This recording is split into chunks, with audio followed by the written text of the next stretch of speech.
जय हिंद दोस्तों। Nalanda IAS academy के इस ऑनलाइन सेशन में आप लोगों का स्वागत है। UPSC prelims practice quiz series 21 में जो है आज हम स्टार्ट करते हैं। आज का जो टॉपिक है उसका नाम है मिशन 5000।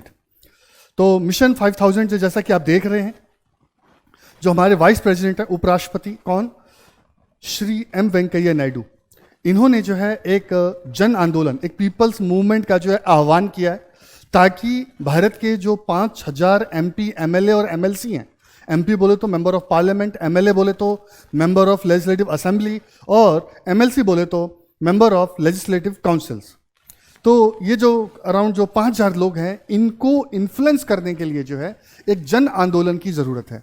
तो सवाल ये है कि इस आंदोलन की आवश्यकता क्यों है, क्यों इन जनप्रतिनिधियों, इन पीपल रिप्रेजेंटेटिव्स को जो है हमें प्रभावित करने की जरूरत है, इनके ऊपर अपना इन्फ्लुएंस डालने की जरूरत है।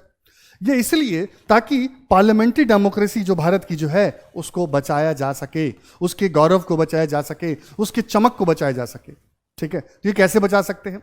तो इसके लिए आप लोगों को समझना होगा कि आज जो चीज़ हमें देखने को मिल रही है वो ये कि हमारे लेजिस्लेचर यानी पार्लियामेंट में जो है काम कम हो रहा है और शोर शराबा काफ़ी हो रहा है, जिससे इस लेजिस्लेचर का जो डिग्निटी है, जो उसका जो गौरव जो है वो काफ़ी कॉम्प्रोमाइज़ हो रहा है। तो हमें इस लेजिस्लेचर, इस संसद के गौरव को जो है बढ़ाने की ज़रूरत है और इसके लिए जो है मिशन 5000, ठीक है, हमें क्या करना पड़ेगा, लॉन्च करना पड़ेगा, ताकि एक इफेक्टिव पार्लियामेंट्री डेमोक्रेसी जो है वो क्या की जा सके, वो बचाई जा सके, वो क्रिएट की जा सके, वो बनाई जा सके। क्लियर है कि नहीं?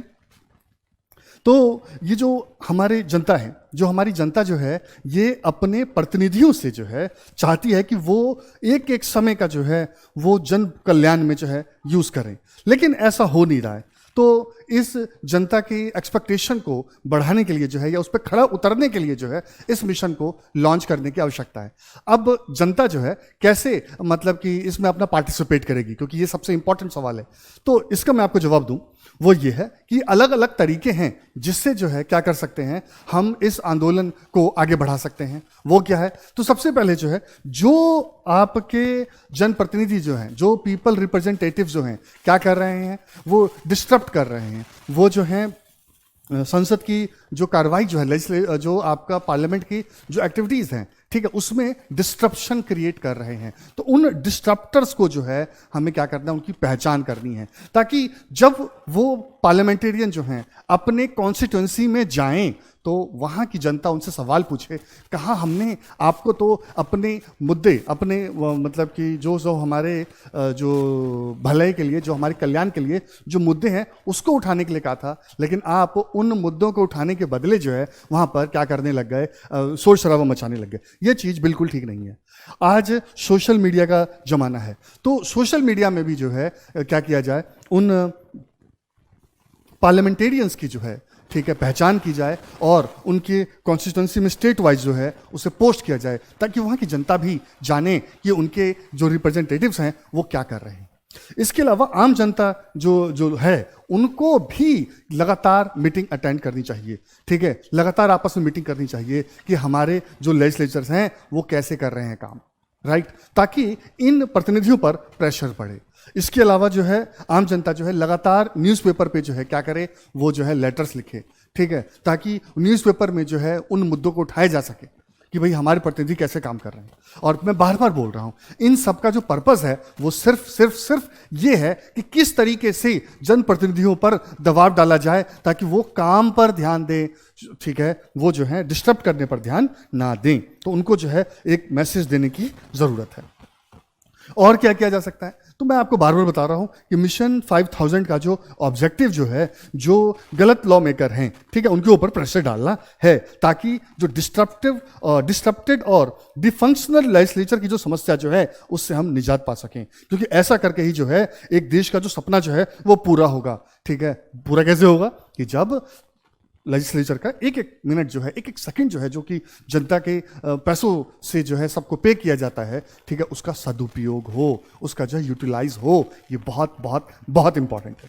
क्लियर है कि नहीं? आप जानते हैं कि जो आपका पार्लियामेंट है वो क्या है, वो डेमोक्रेसी का जो है सोल है। ठीक है, तो पार्लियामेंट क्या है? डेमोक्रेसी का सोल है। ठीक है, तो इस डेमोक्रेसी के सोल को बचाने की जरूरत है। ठीक है, तो वो कैसे बचाएंगे? जो उसके रिप्रेजेंटेटिव्स हैं वो अपने कंडक्ट के लिए जो है इन लॉ मेकिंग बॉडीज के लिए रिस्पॉन्सिबल हो, अकाउंटेबल हो। राइट आपको पता है कि भारत जो है अपना 75th जो है वो अपना इंडिपेंडेंस ईयर जो है वो सेलिब्रेट करने वाला है, ठीक है, जिसको हम अमृत महोत्सव के नाम से मना रहे हैं। तो इसमें अगर हमारे ये 5000 लेजिस्लेचर जो हैं क्या लें, शपथ लें, क्या करें, शपथ लें कि हम जो हैं पूरे साल भर जो है क्या करेंगे, पार्लियामेंट की प्रोसीडिंग को अच्छे से चलने देंगे। और अगर ये हैबिट एक बार डेवलप हो गई तो फिर सपनों के भारत को जो है हमें प्राप्त करने में कोई नहीं रोक सकता। जरा इस चार्ट से समझने की कोशिश करेंगे कि ये पार्लियामेंट्री डिस्ट्रप्शन जो है किस तरीके से हो रहा है और कितना हो रहा है। तो अगर मैं आपको बताऊं 14th लोकसभा की हालत 2004 से 9 के बीच में जो है, तो लोकसभा ने जो है ये आपका जो आप देख रहे हैं ये लोकसभा का है और जो रेड वाला है राज्यसभा का है, ठीक है।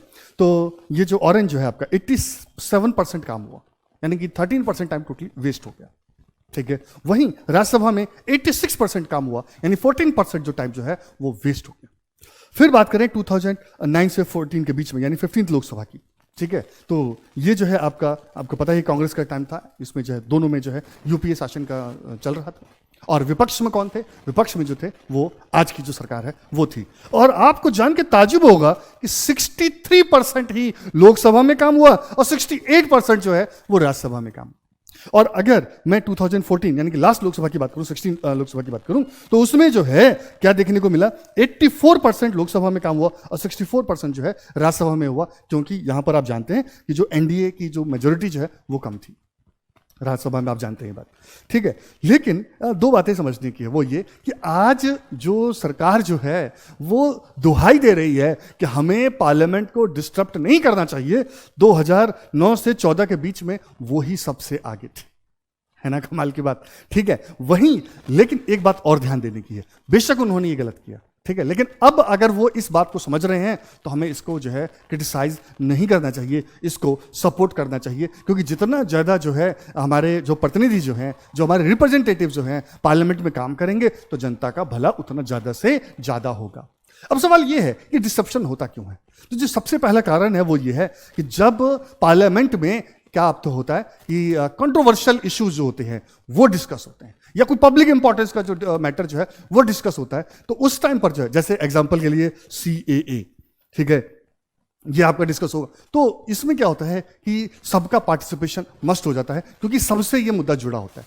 तो उस समय जितने भी पार्लियामेंटेरियन हैं वो जो है बढ़ चढ़ कर जो है क्या करते हैं, अपनी प्रेजेंस दिखाना चाहते हैं, ठीक है, चाहे वो सपोर्ट में चाहे अपोज में, ठीक है। तो इस तरह से क्या होता है कि पार्लियामेंट्री जो आपका प्रोसीडिंग है वो डिस्टर्ब होता है। दूसरा क्या है आपका, वो है कि जो रूलिंग पार्टी जो है वो रिस्पॉन्सिबिलिटी से भागने की कोशिश करती है। खासतौर से आपने इस बार देखा होगा कि कोरोना की मतलब की वजह से जो है रूलिंग पार्टी ने क्या किया कि क्वेश्चन आवर को जो है कम कर दिया, ठीक है, 0 आवर को हटा दिया। ये चीजें ठीक नहीं है, ये चीजें बिल्कुल ठीक नहीं है, क्योंकि इससे क्या होता है कि रूलिंग पार्टी को भागने का मौका मिलता है, तो फिर अपोजिशन के पास कोई ऑप्शन नहीं बचता कि वो जो है क्या करे, पार्लियामेंट्री प्रोसीडिंग्स को जो है वो डिस्टर्ब करे। तो यहां ध्यान देने की जरूरत है, ऐसा नहीं होना चाहिए। फिर lack of dedicated time for unlisted discussion जो है, ठीक है, कि क्या होता है कि जो आपके अपोजिशन में जो मेंबर्स हैं उनको जो है मौका ही नहीं मिलता अपनी बात कहने के लिए, ठीक है। तो इसलिए फिर वो क्या करते हैं, पार्लियामेंट्री प्रोसीजर में क्या करते हैं, डिस्ट्रप्शन क्रिएट करते हैं। तो बहुत ज़रूरी है कि क्या किया जाए, इन अपोजिशन के लोगों को जो है अपनी बात कहने का मौका मिले, क्योंकि वो भी डेमोक्रेसी के क्या हैं, आपके स्तंभ हैं। फिर है आपका कि जो आपके जो लोग डिस्ट्रप्शन क्रिएट करते हैं उनके ऊपर डिसिप्लिनरी एक्शन नहीं लिया जाता, उन्हें डर ही नहीं है इस बात का, ठीक है। तो ज़रूरी है कि अगर कोई वाकई जानबूझ के ऐसा कर रहा है तो उनके खिलाफ एक्शन लिया जाए, ये बहुत इंपॉर्टेंट है। और देखें, मैं बार बार बता रहा हूं, MP लोग जो है हमेशा डिससेटिस्फाई होते हैं कि भाई उनकी बातें नहीं सुनी गई। ये तो बहुत जरूरी है कि हर रिप्रेजेंटेटिव को पूरा मौका मिले कि वो अपने लोगों की मुद्दे जो है वो पार्लियामेंट में रख सके, उसको उठा सके। और अगर ऐसा नहीं होता तो फिर उनके पास कोई ऑप्शन नहीं बचता, तो ये ध्यान देना है। इसके अलावा एन अनरिस्पॉन्सिव एटीट्यूड, वही गवर्नमेंट का जो है वो रिस्पॉन्सिव एटीट्यूड होता ही नहीं है, बल्कि कई बार वो बदला लेने की कोशिश करते हैं, भाई तुमने पिछली बार हमारे साथ ऐसा किया था, अब हम तुम्हारे साथ ऐसा करेंगे। ये नहीं चलेगा, ठीक है। पार्लियामेंट को चलाने की जो है सबसे ज्यादा रिस्पॉन्सिबिलिटी किसकी है, वो रूलिंग पार्टी की है। इस बात का ध्यान रखना है, वो बदले की कोई कार्रवाई ना करे बल्कि सबकी सुने, क्योंकि अगर वो आज अच्छा एग्जाम्पल रखेंगे तो कल को जो है उस चीज को आगे भी ध्यान रखा जाएगा। फिर क्या, जो पॉलिटिकल पार्टीज जो हैं वो क्या है, पार्लियामेंट्री नॉर्म्स को मानती नहीं है। ठीक है, हमारे यहाँ तो मतलब कि इस चीज़ का मजाक ही उड़ा दिया गया है जो पार्लियामेंट्री नॉर्म्स हैं। ठीक है, और वैसे भी सिर्फ पार्लियामेंट्री नॉर्म्स करनी, कंट्री में जो आप देखेंगे कि नॉर्म्स को ही कोई नहीं लेता, किसी लेवल पे चले जाइए। तो बहुत ज़रूरी है कि ये जो हमारे रिप्रेजेंटेटिव हैं, ये चाहे किसी पार्टी के हों, ठीक है, जो आज पक्ष में हो कल विपक्ष में होंगे, जो आज विपक्ष में कल पक्ष में होंगे, ठीक है, तो उन सभी को जो है पार्लियामेंट्री नॉर्म्स को जो है क्या करना चाहिए, फॉलो करना चाहिए और एग्जाम्पल सेट करना चाहिए। ठीक है, फिर आगे क्या है, the absence of prompt action against disturbing, ठीक है, एमपीज अंडर द लेजिस्लेटिव। फिर बता चुका हूं वो ये कि सही सटीक कार्रवाई नहीं होती। हमने मान लिया है कि ऐसा होता रहेगा, चलता है, तो ये चलता है एटीट्यूड यहां पर काम नहीं करेगा। अब सवाल यह है कि हमें ऐसा क्या करना चाहिए जिससे ये डिस्ट्रप्शंस ना हो। तो कोड ऑफ कंडक्ट, इसको सख्ती से इसका पालन हो। ऐसा नहीं है कि हमारे यहाँ नहीं है, 1952 से ही है, लेकिन इसका पालन नहीं होता ढंग से। तो जरूरी है कि हम जो है क्या करें, जो पार्लियामेंट जो है वो कोड ऑफ कंडक्ट को अच्छे से फॉलो करें। फिर है increasing number of working days. मुझे एक बात समझ में नहीं आती, ठीक है, कि विपक्ष ने कुछ टाइम खराब कर दिया, चाहे वो किसी भी पार्टी के हो, कर दिया जी, तो अब आप क्या करें, आपके पास तो काम पेंडिंग है, तो आप क्या करें, वर्किंग आवर्स बढ़ा दें। उससे क्या होगा, कम से कम काम तो खत्म होगा, राइट। लेकिन ऐसा नहीं होता है, ठीक है। अगर ऐसा नहीं होगा तो फिर हम इस प्रॉब्लम को सॉर्ट आउट ही नहीं कर पाएंगे। तो जब कभी भी अगर डिस्ट्रप्शन होता है तो वर्किंग आवर्स को बढ़ाया जाना चाहिए। एक तो मैं मानता हूं कि परमानेंटली बढ़ा देना चाहिए, और दूसरा जो है वो क्या है कि अगर कभी ज्यादा हो तो फिर उसमें थोड़ा सा हमें लचीलापन जो है, फ्लेक्सिबल होना चाहिए और वर्किंग आवर्स को बढ़ाया जाए। Next, democratic participation and harmony. इस चीज की बहुत ज्यादा जरूरत है।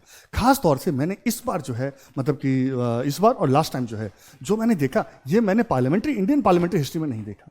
क्या नहीं देखा कि पक्ष और विपक्ष जो पार्टियां जो हैं, जो पावर में है, जो अपोजिशन में जो पार्टीज हैं, वो एक दूसरे का रिस्पेक्ट ही नहीं कर रही हैं। कोई किसी के लिए कोई जुमला यूज कर रहा है, कोई किसी के लिए कोई जुमला यूज कर रहा है। प्लीज इन चीजों से दोनों साइड्स को जो है बाज आना चाहिए और हमें एक दूसरे की रिस्पेक्ट करनी चाहिए, ठीक है। वैसे ही जैसे कि वाजपेयी साहब जो हैं सोनिया गांधी की करते थे, वैसे ही जैसे कि राजीव गांधी जो हैं वो वाजपेयी साहब की करते थे, ठीक है। वैसे ही जैसे नरसिम्हा राव जो हैं वाजपेयी साहब की करते थे। क्लियर है कि नहीं? जब पहले चल सकता था तो अब क्या दिक्कत है, अब ऐसा क्यों है, ठीक है। तो बहुत जरूरी है कि सबको, मतलब जो पार्टी पावर में है वो अपोजिशन के मेंबर को मौका दे, और जो अपोजिशन में जो है वो सरकार के साथ मिलकर जो है देश को आगे बढ़ाए। फिर नेक्स्ट है प्रोडक्टिविटी मीटर। हर हफ्ते जो है इनको एक प्रोडक्टिव मीटर जो है जारी करनी चाहिए, इशू करना चाहिए कि आप हमें इतना, हमारा टारगेट था, हमने इतना काम किया, ताकि नेक्स्ट वीक जो है दोनों के ऊपर प्रेशर रहे, जो पक्ष में है और जो विपक्ष में, कि भाई पिछला हफ्ता हमारा अच्छा नहीं गया, अगले हफ्ते में हमें अच्छे से काम करना है। तो इस तरीके से जो है पार्लियामेंट्री डिस्ट्रप्शन जो है थोड़ा कम हो सकता है। एंड मोस्ट इंपॉर्टेंट कि जो लोग जानबूझकर डिस्ट्रप्शन कर रहे हैं उनके खिलाफ क्या होना चाहिए, ऑटोमेटिक सस्पेंशन होना चाहिए कि भाई आपने जो है ये काम किया, अब आपके खिलाफ ये एक्शन होगा, फिक्स होना चाहिए। तो इससे जो है वो लोग डरेंगे इस तरह के काम करने में। प्यारे बच्चों, ये जो हमने जो सोर्स यूज किया है वो इंडियन एक्सप्रेस का जो आर्टिकल है तो उसको यूज किया है, और पीआईबी वाइस प्रेसिडेंट साहब हैं, ठीक है, उन्होंने स्पीच दिया था, ठीक है, तो उससे जो है ये लिया गया है। अब जरा क्वेश्चन देखें, ठीक है, आपके सामने है।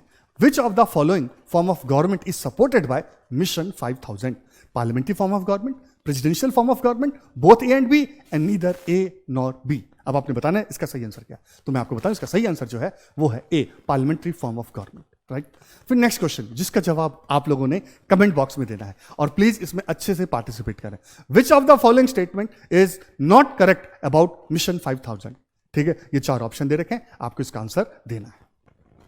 एक मीन्स का भी है आपके सामने, ठीक है। Disruption is replacing discussion as foundation of our legislative function, ठीक है। क्रिटिकली एनालाइज करना है स्टेटमेंट को 250 वर्ड्स में। आई होप आप लोग जो है इसका आंसर अच्छे से लिखेंगे, ठीक है। नालंदा आईएएस एकेडमी अपना फाउंडेशन कोर्स जो है स्टार्ट कर रहा है, कब? 9 सितंबर से और 15 सितंबर से, ठीक है। तो मैं चाहूंगा कि आप हमारे इस सेशन को जो है ज्वाइन करें और अपनी सक्सेस को एंश्योर करें।